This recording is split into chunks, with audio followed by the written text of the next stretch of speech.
As a competitor, the sports world has never seen anything quite like Michael Jordan.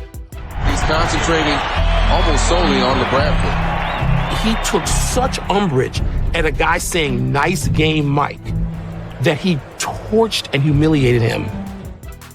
On the court, Jordan's otherworldly abilities allowed him to channel that competitive fire into greatness and championships. A lot of championships. But that same fire hasn't done His Airness any favors as an owner, where it's led to perennial futility for his teams. As Gordon Hayward's now lucratively aware, there are about 120 million reasons why Jordan's one of the NBA's worst owners.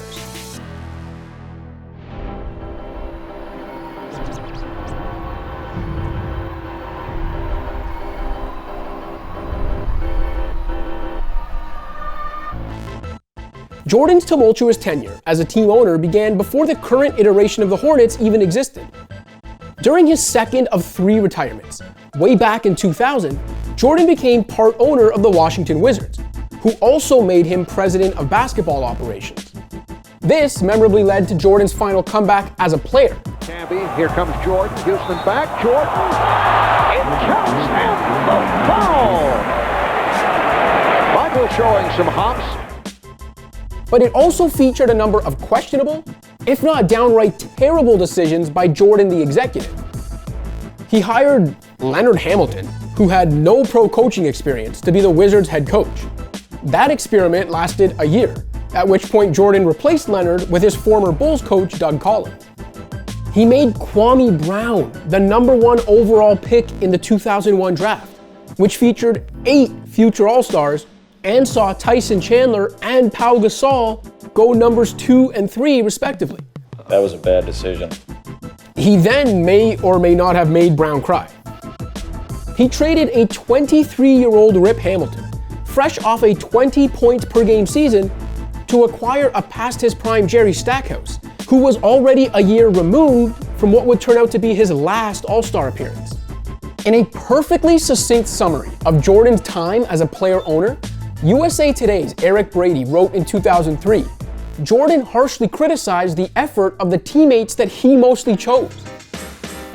Over the 3 full seasons that MJ ran the show, the Wizards went 93 and 153.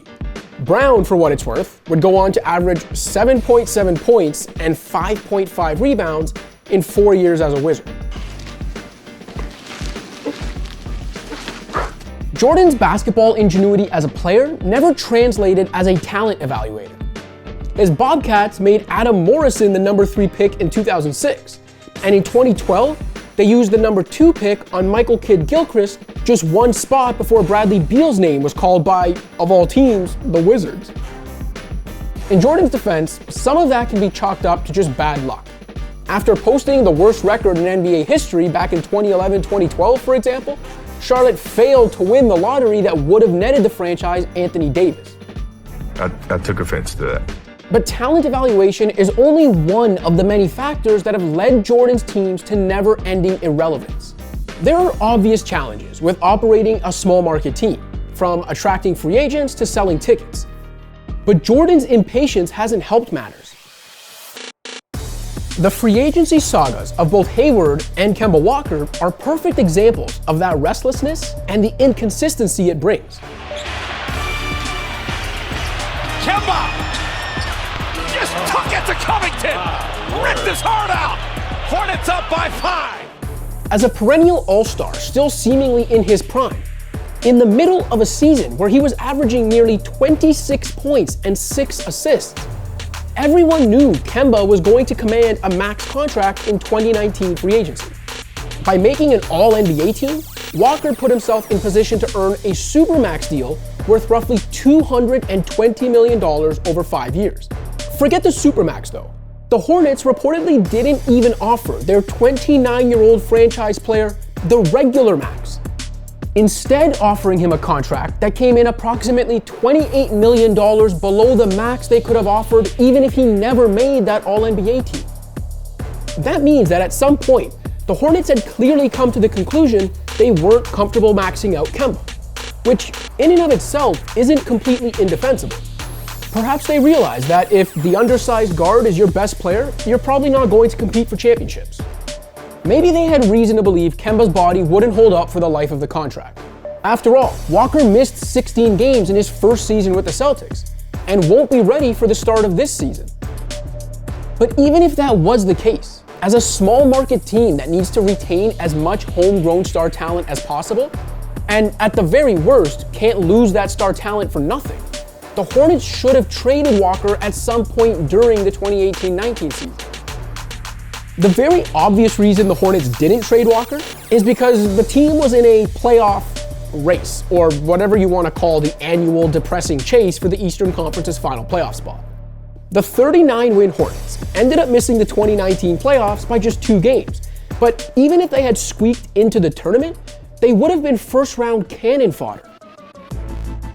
So, knowing that they weren't prepared to max out their pending free agent all-star, which likely meant that they were going to lose the best player in franchise history for nothing as a free agent, Charlotte held on to Kemba for the possibility to sell 2 playoff home games worth of tickets. In the end, the Hornets had no playoff home games to show for that season, landed the number 12 pick in the 2019 draft, and turned the loss of Walker into a sign-and trade for Terry Rozier, whom the franchise gifted nearly $57 million in another head-scratching decision. That's a lot of damage. Now, you could argue that, if nothing else, the decision not to overpay Walker was at least a sign that Jordan's Hornets understand the patience required to wait for a true championship-level franchise changer. Except that, in typical MJ fashion, that prudent approach quickly went out the window. You can't claim patience or prudence as an excuse for not overpaying 29-year-old Kemba Walker 1 year, and then turn around and pay 30-year-old Gordon fucking Hayward $120 million the next year.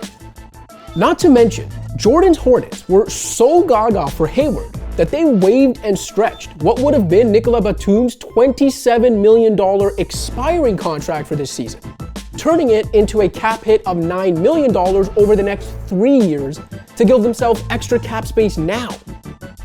Think about how short-sighted that is for a team that won't be competing for anything meaningful for at least a few seasons anyway. It's not all doom and gloom in Charlotte. With LaMelo Ball joining Devontae Graham, PJ Washington, and Miles Bridges, there is some intriguing young talent to be excited about. But in a season that may not even include fans in the arena anyway, why not just let that young talent fend for itself and secure one of the top picks in a 2021 draft that is expected to have at least one of those aforementioned franchise changers? Charlotte will still stink, but with Hayward in the mix raising the team's floor without really moving its ceiling, the Hornets will likely be just good enough to miss out on those top picks. Between his eye, or rather lack thereof, for talent, his impatience, and his inconsistent decision making, it's as if someone told Michael Jordan they didn't believe he could build the most 10th place looking ass team every single year. And his response was, It became personal with me. Thanks for watching. If you like this video and want to see more content like this, be sure to hit that subscribe button.